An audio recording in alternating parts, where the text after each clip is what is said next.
what should be done if someone without proper Islamic knowledge speaks on religious matters? Allah. You let them speak and you walk off. There's it's a disease. Uh, Sometimes people just want attention and they want to be validated. They want to feel like they're important. تلك الدار الآخرة نجعلها للذين لا يريدون علوا في الأرض ولا فسادا. Allah subhanahu wa ta'ala said, that tremendous lofty abode, home of the Akhirah, we make it for those who don't want dominance in the land. Ulu literally to be over others. So either dominating or just a position of power, you could also understand it as. Wala fasada, nor to cause corruption or harm or destruction. And this is a very important point. So a desire to speak about, say, religious topics where people are going to come and start, paying attention, it can be a disease and it can be, a problem. We know the hadith in Sahih al-Bukhari that one of the first three people who will be asked and questioned on the Day of Judgment will be the insincere scholar. Someone who speaks about the deen but without sincerity, just wanting, or a qari in the hadith is about someone reciting the Quran, but then that was synonymous with a scholar early on. So someone who speaks about the deen, if they're qualified, they speak about the deen on the basis that it's a responsibility.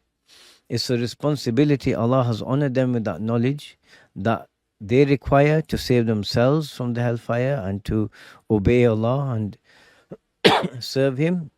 And it's a requirement that others have in order for them to save themselves from the hellfire and serve their Lord. So someone like this who's qualified, and when they speak, there's a weight in their own mind and their own perception. So there's a responsibility.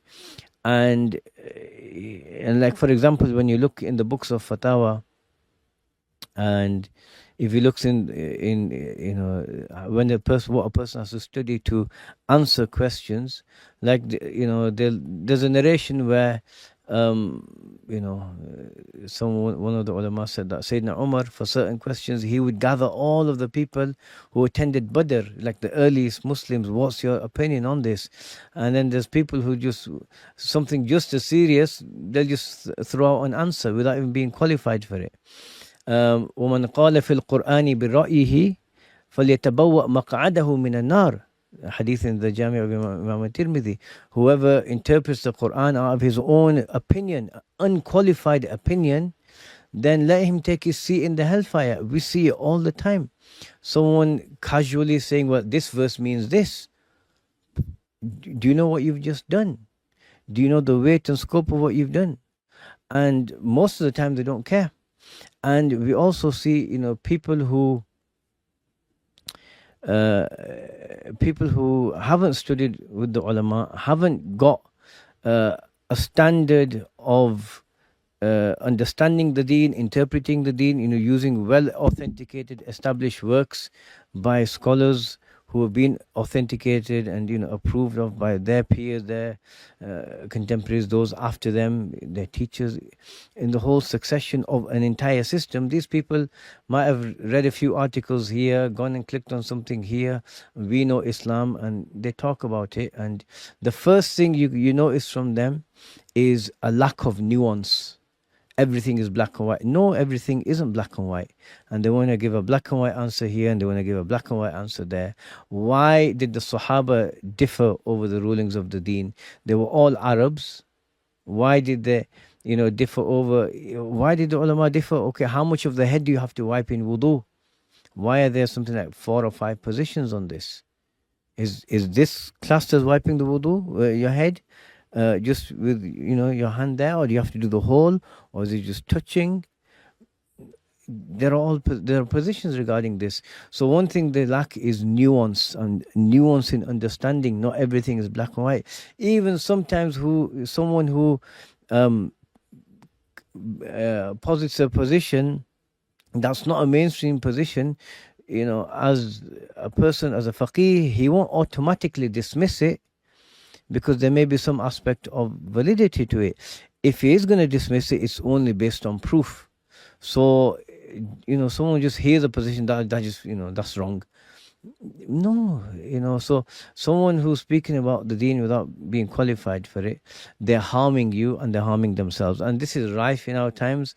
And then what they'll do, they'll undermine it if you say, look, you're being, showing, you're being like this, or, you're backbiting this person, or you're speaking where you're not qualified. And they'll just have a mocking tone, a mocking attitude. And go read Ihya Ulumuddin, go read what Imam al-Ghazali says, and then just compare it to their actions and how they respond, and the whole subculture around it of just rudeness, having a bad opinion of people, bad akhlaq, just arguing with people constantly. This isn't deen. This isn't deen. Innama, the Prophet said sallallahu alaihi wasallam, innama bu'ithtu li'utammima makarim al-akhlaq in the Muwatta of Imam Malik, or Salih al-Akhlaq in the Musnad of Imam Ahmad radiyallahu anhuma. This is deen. The Prophet sallallahu alaihi wasallam coming and teaching us how to have the best relationship with Allah and the best relationship with people.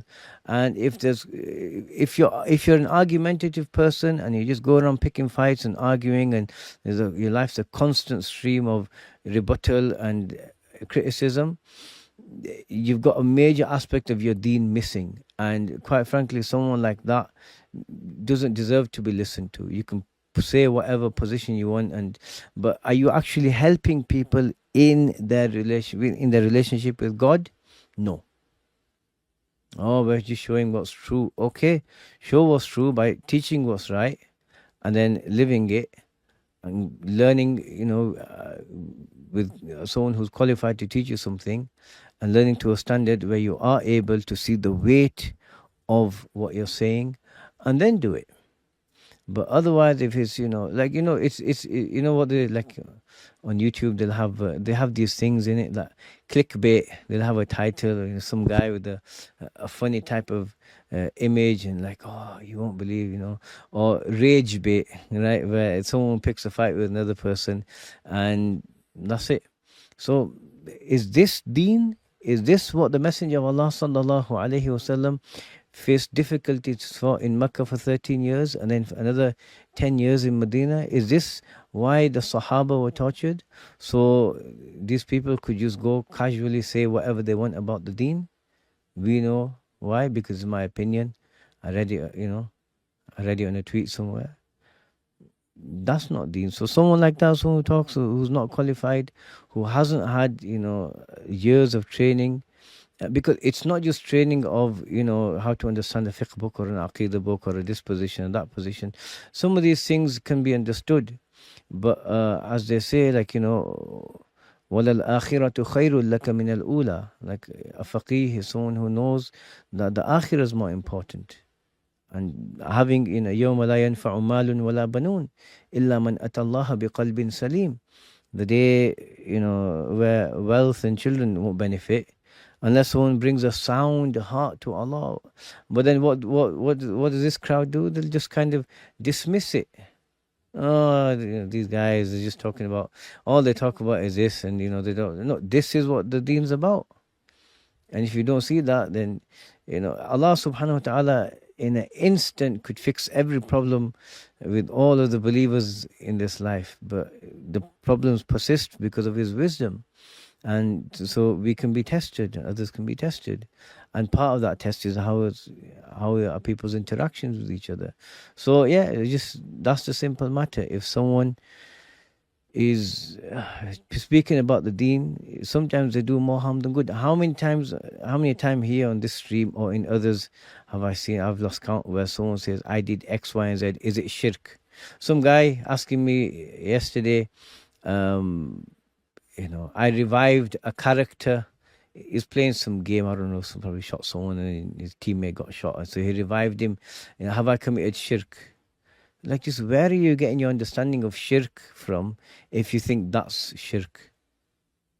It's from people who just shouldn't be talking. And what do? They just fill people's hearts with darknesses. And, all they do, they want to, make themselves feel important by putting others down. That's not deen. Deen is going and fixing your relationship with Allah, taking yourself to account, making a tawbah when you need to make a tawbah, having nasiha, goodwill for people, not just casually just sat there mocking this person, that person. And then if you were to just look through Ihya Ulumuddin and see what Imam Ghazali is talking about, which actions are wrong, you can make a list of, okay, this is a problem, and this is a problem, and this is a problem. But to them it's like, oh, it's fine. No, so what? So someone who's not, and that's the problem, people, like I said, they don't see the weight of it. So I wouldn't listen to someone like that. Do yourself a favor. La tumakkin udhunaka min za'igh. Imam Malik said, don't give your ear, don't let your ear listen to someone who's off, right? Who's deviated. Allah protect us. La ilaha illallah Muhammad Rasulullah.